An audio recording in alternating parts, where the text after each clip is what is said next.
Maybe Taiwan Park's MySpace page should have been a clue. Calling himself College Mafia, he posed with guns.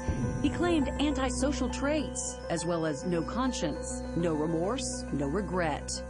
Yet he had many friends. He's actually a well-mannered guy, very well-mannered. He does a lot of community service efforts, but it was always kind of he just kind of had some dark personalities. Still, fraternity brother Brandon Gaffney and others were shocked when police arrested Taiwan Parks for allegedly planning a Rogers State massacre. I knew that he was, arrested and taken care of, but, your heart still sinks. Any possible plot began to unravel back in February. Taiwan Parks became a problem in Claremore the day the severed dog's head was found. Parks ended up on police radar in February when they say he left a dog's head on a female friend's doorstep. A search warrant of Parks' apartment turned up loaded weapons, a DVD labeled with the name of convicted killer Jeffrey Dahmer, and what Parks calls his manifesto. According to court documents, the threats were very specific. Plans to sexually abuse a young girl and kill 8 RSU students, even planning to cut off the head of one girl and put it in the freezer. Well, the thing that made Parks a little scarier, and makes him a little scarier, is that he had a pretty involved plan, and these were all people that he had some problem with for one reason or another. After the dog head incident, Parks was held in a mental health facility for 72 hours.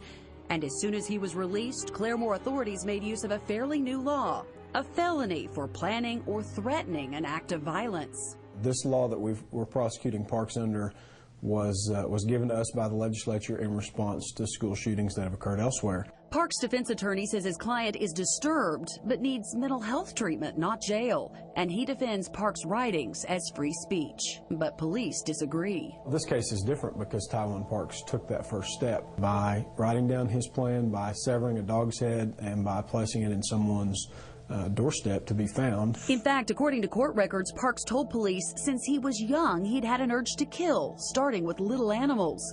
When he went to college, it went away, but those feelings have returned. Stalking is more common than people understand. Psychiatrist Gerard Clancy is not involved with the Parks case, but is very familiar with similar behaviors. That person uses stalking as power against someone, and oftentimes that person has a long history of other violent behaviors as well.